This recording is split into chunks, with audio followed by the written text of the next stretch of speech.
Hey, welcome. Today, we're diving into something that's, well, it's both critical and deeply personal. We're talking about the potential dangers of putting unquestioned faith into spiritual guides and systems. We're going to explore two really powerful stories that show what can happen when decades of devotion suddenly run up against a life-altering discovery. Okay, let's get into it. I mean, just imagine that for a second.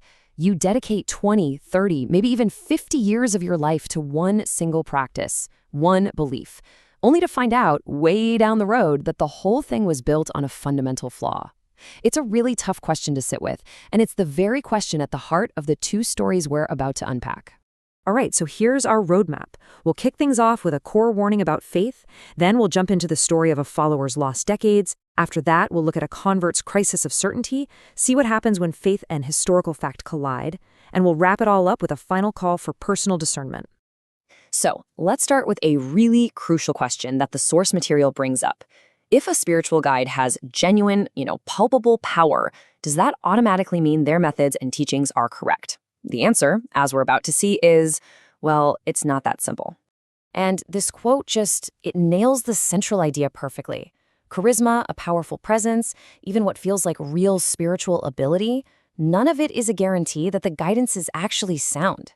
It's that critical difference between power and wisdom, and that theme is about to play out dramatically in our third story. So, let's move on to our first case study. This is a story that is both profound and honestly pretty tragic. It's about a woman who, at 80 years old, looked back on a whole lifetime of devotion to a single guru, only to be faced with the possibility that her path had been flawed from the very, very beginning. Now, what's really staggering here is the sheer amount of time we're talking about. As a young woman, she gets these powerful spiritual initiation. For the next 40 years, she practices every single day with no real breakthroughs. Then at 65, when someone offers her a different approach, her loyalty to her guru is so absolute that she just refuses. It's only when she's practically on death's door, almost 15 years later, that she's finally willing to try something new. So what was the problem after all that time? It all came down to this one critical detail. Her guru, this powerful teacher, had told her to do just 3 rounds of a breathwork technique. But, as the source explains, for the practice to have any real effect, it needed 21 rounds, done 4 times a day. So it wasn't that the guru's method was totally wrong, it was just massively incomplete. And this is the heartbreaking part. As soon as she adopted the proper method, she started making progress for the first time in her adult life. It just forces you to wonder, what could she have achieved if she had questioned that initial advice decades ago? Her story is just this stark reminder of the hidden cost of blind loyalty. Okay, let's shift gears now. We've just seen a story about a flawed practice. This next story is about a questioned history. And this account is personal. It comes from the narrator of the source material himself, who shares his own 20-year journey into a new faith, a journey that started because he was searching for absolute certainty. His path really began with these early mystical experiences that completely solidified his belief in a higher power. But after years of wading through all this complex philosophy, he just wanted something simpler, more direct. He was drawn to Islam because of its structure, but the biggest pull was what he believed was its promise of being a religion of certainty. So for 2 decades, he built his entire life on that foundation of certainty. But then, he stumbled upon a discovery about the faith's historical record that would completely shatter the very thing he dedicated his life to. This wasn't about practice anymore. This was about proof. And this really brings us to the intellectual core of his story. I mean, what happens when a religion's claims of absolute certainty are put up against the standards of verifiable empirical history? Well, according to the source, this is what the narrator found.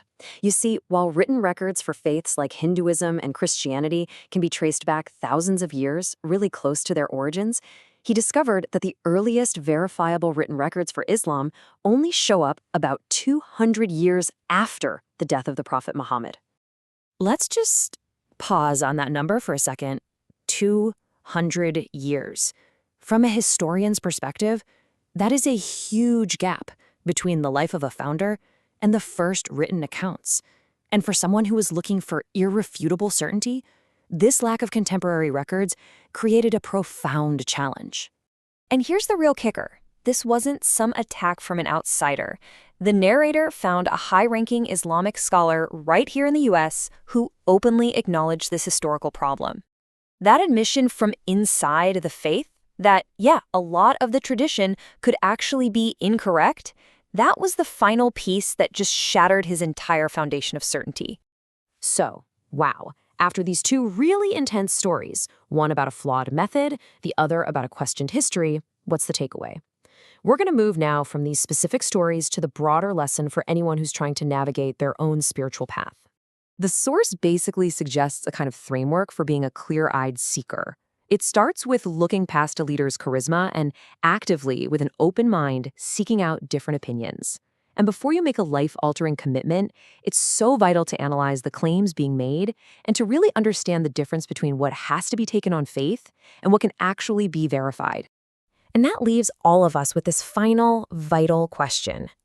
You know, these stories aren't meant to tear down belief, but they are meant to encourage discernment. They challenge us all to think critically about the foundations of our deepest commitments. Because in a world that is so full of powerful stories and charismatic leaders, the journey to find a truth that is both meaningful to your heart and sound to your mind, well, that might be the greatest spiritual practice of all.